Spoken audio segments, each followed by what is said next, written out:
siapa pelatih yang bakal dipecat agak cepat nih di putaran kedua. Pergantian kan sudah lumayan masif nih di putaran kedua gitu. Nah, ini nih yang tim-tim papan bawah terutama nih. Kita lihat bagaimana Madura United sudah pakai pelatih baru. Oh, belum ada. Belum ada ya? Belum mengumumkan. Yang mengumumkan baru Arema. Oh ya, Arema.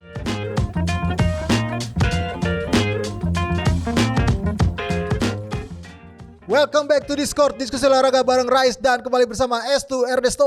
Selamat tahun baru teman-teman, kita akhirnya bertemu kembali. Selamat tahun baru dengan kehidupan baru untuk Rais.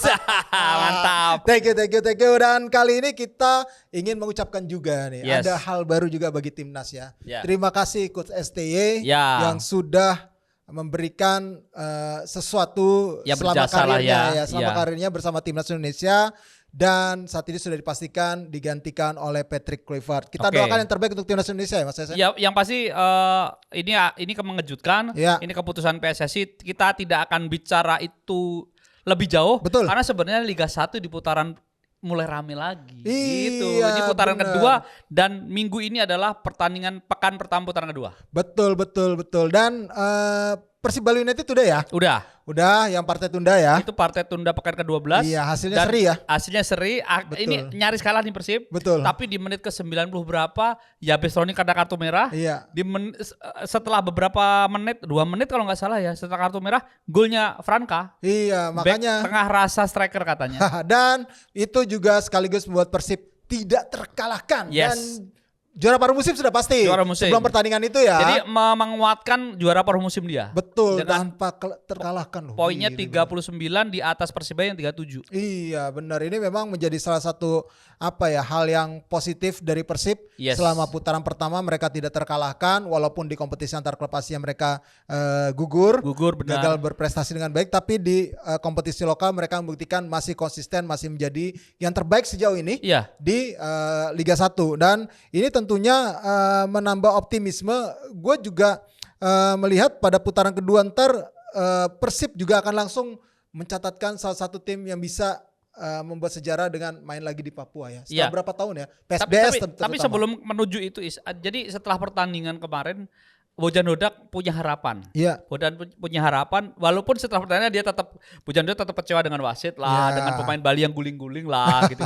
Tapi ada kalimat yang menurut saya keren banget dan ini menurut saya ini akan memicu atau memacu semangat pemain Persib ketika dia mengatakan bahwa kami sejauh ini masih konsisten dan kami ingin membuat sejarah dengan melakukan back to back juara. Karena itu belum pernah dilakukan oleh Persib. Dia mengatakan seperti itu dan kenapa dia punya rasa optimis dan punya keyakinan seperti itu karena ketika di Bali kemarin dia imbang 1-1 dan itu dimulai di musim lalu ketika di semifinal dia mengalahkan Bali United.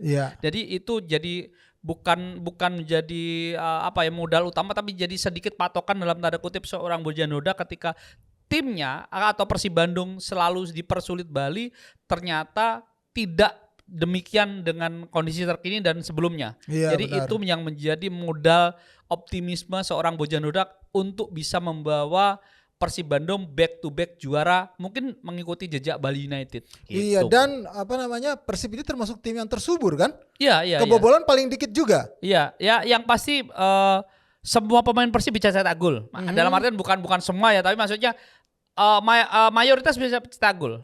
Ketika macet ya kemarin ketika Gustavo Franca mencetak gol kan tidak siapa yang menyangka. Betul. Itu menarik sekali dan itu umpan dari seorang Beckham Putra. Sebelumnya Beckham Putra juga mencetak gol. Tidak hanya terpaku pada ketika seorang David da Silva cedera kurang maksimal, masih ada Ciro, ada Tiron. Betul. Ada pemain lain dan pemain lokal mereka juga cukup produktif. Beberapa sudah mencetak gol, artinya tim ini memang dalam tanda kutip cukup kuat dan cukup berbahaya di Liga 1, di level Liga 1 walaupun saya berharap kalau mereka juara musim ini, misalnya Persib juara musim ini, musim depan lebih serius di Asia. Iya, gitu aja benar.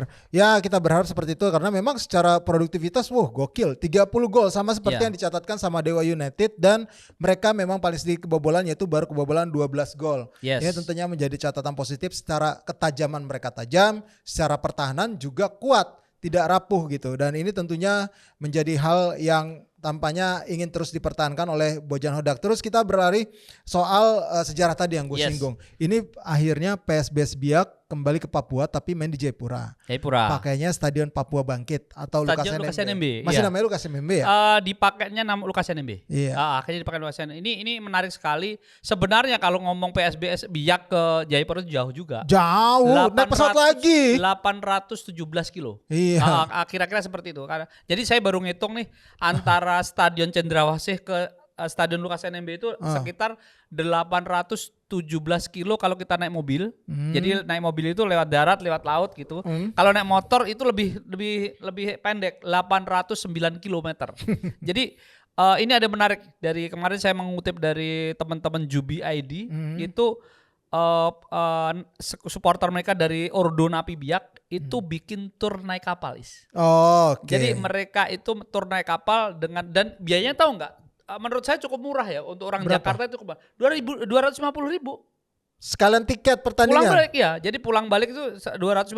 Kalau nggak salah itu tiket pulang balik tiketnya doang pulang pergi itu 182.000. Tiket pertandingannya 50.000. Terus ada 18.000 untuk biaya-biaya lain. Jadi itu rinciannya dari saya membaca di jubi.id, dia mengatakan seperti itu, dan itu mereka berangkatnya itu tanggal 9, nyampainya itu tanggal 11 pagi. 3 hari 2 hari. 2 hari ya, 2 hari berjalan. Jadi dari Biak itu mampir ke pokoknya lupa gue ke Seratus baru ke Jayapura lah, tapi muter. Jadi ini menarik karena ini lawannya Persib Bandung ya. Bandung. Jadi saya belum tahu berapa jumlah yang akan datang, tapi yang pasti supporter Biak yang dari Jayapura dan sekitarnya itu ada 18 korwil kalau nggak 11 korwil gitu. Itu setiap korwilnya akan mengirimkan sekitar 20 sampai 50 orang. Artinya mereka yang dari Biak naik kapal itu disambung, dan itu sudah fix semua, kapalnya udah disewa, jadwalnya udah di lock segala macam. Ini keren banget sih menurut gue, dan ini Persib akan jadi bagian ketika kalau Persib terserah hasilnya ya, nanti aja kita lihat menang atau kalah, tapi Persib datang kembali ke Papua.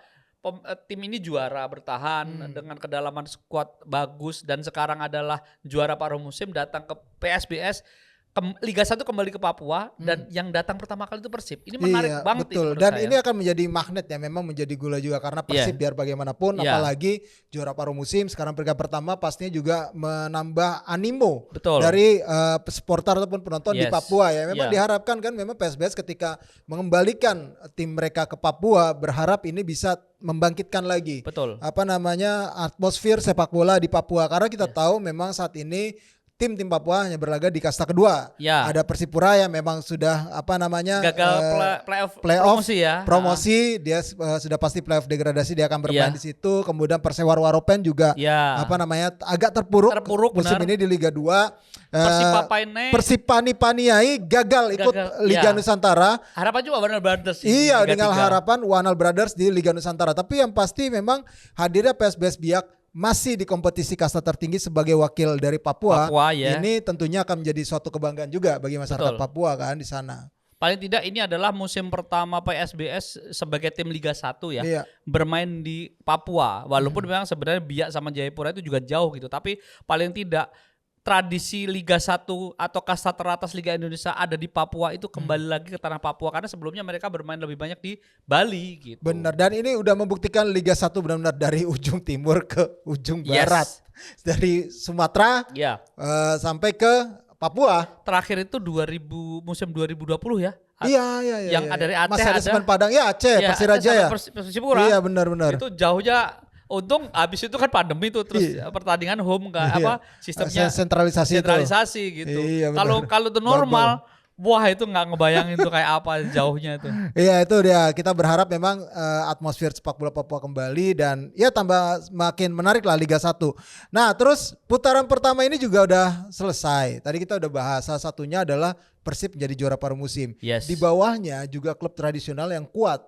Apalagi ada rivalnya juga dari Persib. Ada Persija di peringkat 3, Persebaya memututi di peringkat 2. Persebaya agak-agak sedikit, kalau gue bilang mungkin agak sedikit goyang di akhir-akhir putaran pertama putaran pertama, tapi mereka bisa dibilang konsisten. Betul. Konsisten. Nah, ini tinggal bagaimana ketiga tim ini mengejar Persib Bandung nih ya, poinnya masih dikit sih selisihnya kan. Belum lagi yang di bawahnya di peringkat 4 juga masih ada tim-tim lainnya juga siap.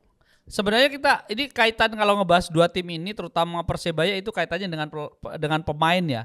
Tapi di segmen setelah edisi ini ada kita bahasan lebih lengkap lagi pemain. Sedikit saya singgung aja. Jadi saya tidak menyebut nama, tapi Persebaya menambah amunisi. Yang pasti itu akan menjadikan Paul Munster punya banyak pilihan. Betul. Kita pernah bahas dan kita sepakat bahwa gap pemain dari Persebaya itu kan jauh ya antara cadangan dan dengan inti. Dan itu bukan karena kualitas, tapi karena pengalaman, jam terbang. Dan ini menurut saya dengan adanya tambahan pemain dan mungkin ini kan masih bursa transfer masih jalan nih. Tambahan pemain masih ada dan ini menurut saya akan menarik ketika sekarang Persebaya itu istilahnya mentese lagi nih dan mereka juga di pertandingan di pekan pertama juga mereka memang harus away sepertinya. Jadi itu juga jadi catatan buat Persebaya gitu. Tapi yang pasti Persebaya ini yang dibutuhkan untuk kalau dia mau bersaing ketat dengan Persib ya konsistensi. Iya benar, dan ini tiga-tiganya langsung away ya. Dia putarnya Persija sama Barito. Kandang Barito. Ini kan Persib ke kandang PSBS. Persebaya Sleman. Mainnya di Solo. Iya, mainnya di Solo. Iya, memang langsung laga tandang. Yes. Dan ini menarik sih. Lawan-lawannya juga dan menariknya gini, ini kan Persebaya ini kan sekarang supporter yang dulu kan dianggap sebagai supporter yang penuh masalah segala macam boneknya dengan sekarang kan mereka baik dalam artian baik bertransformasi dengan baik gitu. Iya, betul. Dan ketika mereka kemarin menerima Jackmania di sana. Nah ini ada yang rame nih, mereka akan diterima oleh Solo karena mainnya di Solo. Sleman akan diterima oleh Slemania dan juga supporter Solo dan mungkin akan dijamu. Nah ini menarik lagi nih, apakah uji coba dalam tanda kutip Wedes dibuka bisa dimulai dari sini gitu. Iya benar. Ya walaupun masih larangan tandang ya. Iya. Ya ini kita tunggu aja bagaimana langkah pemberontakan selanjutnya dalam tanda kutip dari para supporter untuk membuktikan bahwa ada UWD yang tetap membuat suasana sepak bola kondusif. Betul. Menang kalah adalah hal biasa, tapi perdamaian itu yang paling utama. Iya. Itu dia. Nah makanya kita juga bakal melihat juga nih dari 3 tadi kita udah tahu 3 tim. Tapi pelatih juga ini jadi kursi panas di Liga 1. Kalau menurut lo sendiri, siapa pelatih yang bakal dipecat agak cepat nih di putaran kedua? Pergantian kan sudah lumayan masif nih di putaran kedua gitu. Nah ini nih yang tim-tim papan bawah terutama nih, kita lihat bagaimana Madura United sudah pakai pelatih baru. Oh belum ada. Belum ada ya? Belum mengumumkan. Yang mengumumkan baru Arema. Oh ya Arema, betul. Gomez, Arema. Yang pasti kan Ong Kim Sue juga baru saja mendatangkan orang Spanyol, Juan Torres tuh asisten. Terus di atasnya itu ada Barito. Kemarin Pak RD sempat cuti. Di atas itu ada Sleman dengan pelatih mereka yang baru juga menggantikan pelatih sebelumnya Wagner Lopez. Lalu ada yang pasti yang masih sampai sekarang bertahan adalah kalau untuk lokal ya tinggal Pak RD dan Coach Imran Ahumaruri. Nah, Coach Imran setelah timnya balik ke Kiraha walaupun terakhir kalah dari Persija, tetapi secara penampilan tim ini progresnya cukup baik. Sempat menang di kandang PSBS juga waktu di Bali. Artinya jadi ancaman itu tidak terlalu nyata untuk Coach Imran kalau ngomong di awal musim dia tidak belum maksimal ya. Ternyata progresnya bagus dan saya bangga sekali Coach Imran itu salah satu bisa dikatakan pelatih muda ya, maksudnya pelatih-pelatih yang baru muncul beberapa tahun terakhir sebagai pelatih kepala tapi mampu menghandle pegang malut itu nggak gampang. Satu ketika balik ke sana ekspektasi masyarakat sana pasti besar sekali. Terus pemain-pemainnya tuh bagus-bagus banget, menyatukan individu-individu bintang itu nggak mudah gitu. Dan ini menurut saya salah satu hal yang cukup sukses sejauh ini dilakukan oleh Coach Imran. Jadi Malut juga cukup lumayan. Nah justru saya malah bertanya-tanya ini apakah Dewa masih konsisten enggak? Itu aja. Karena sebenarnya Dewa itu grafiknya itu kalau naik enggak, turun juga enggak, tapi belum stabil gitu. Nah, ini benar, sekarang di peringkat 11 ya. Selain itu Borneo FC nih kalau gue memperhatikan ya. Borneo FC juga jadi inkonsisten tadi di papan atas, malah sekarang jadi merosot ke posisi 9. Itu mengagetkan juga. Justru yang bikin surprise adalah Persik Kediri. Marcelo Rospide sempat di dalam tanda kutip dapat tekanan ya. Tapi justru sekarang naik peringkat 5 kan ya? 6. Oh peringkat 6. Iya 5-nya Arema. Oh Arema. Yang ini yang sebenarnya aneh ya. Arema ganti hokinya pelatih. Kuncoro berarti. Iya hokinya Coach Kuncoro berarti ya. Joel Corneli ya sudah gitu loh. Tapi Coach Kuncoro nurusin dan sekarang dengan pelatih baru. Tapi katanya Joel Corneli itu mungkin mungkin udah kan agak sepuh nih ya. Jadi itu yang mungkin beberapa tidak cocok dengan beberapa pemain katanya seperti itu ya. Apanya yang nggak cocok ya? Kita juga bertanya-tanya juga sih, tapi ya udahlah itu udah terjadi. Ada informasi dari teman Malang. Dan yang gitu. Juga agak-agak harusnya worry itu PSIS Semarang. Oh iya. Iya betul, Gilbert Agius. Iya. Iya kan, dan sekarang ya udah beberapa coba dilakukan perbaikan, tapi PSIS Semarang sekarang masih berkutat di papan tengah ataupun papan bawah. Sekarang ada di posisi 13. Persoalannya PSIS Semarang itu belum kelar, dalam tanda kutip sedang bermasalah dengan supporternya. Iya itu bener. Yang belum kelar gitu. Jadi ini juga PR juga nih buat Pak Yoyo Sukawi nih gitu. PSS Sleman, Barito Putra nih Kuserde gue rasa bakal tetap dipertahanin sampai nanti mungkin memang sudah tidak bisa lagi sih. Iya. Kalau gue ngelihatnya Pak Hasnul tuh masih percaya banget sama Coach Herde untuk pegang tim ini untuk bisa membawa tim ini tetap bertahan di kompetisi kasta tertinggi. Iya. Ya mudah-mudahan kita lihat aja nanti betapa serunya. Jadi bukan hanya di bursa pemain tapi juga di bursa pelatih. Bursa pelatih. Dan tidak hanya di papan atas, di papan bawah juga seru nih mulai putaran kedua nih. Benar. Gitu. Oke, sekarang kita langsung ke prediksi aja deh. Yes. Akses. Prediksi lo, Barito Putra versus Persija Jakarta. Mainnya masih di Bantul sih. Iya, di Bantul. Persija bisa dimenang. Oke, gue juga Persija. Malut United versus Madura United. Malut sih. Malut United. Sih. Mainnya di Kieraha, keren banget tuh. Stadion terkeren tuh menurut saya. PSBS Biak versus Persib.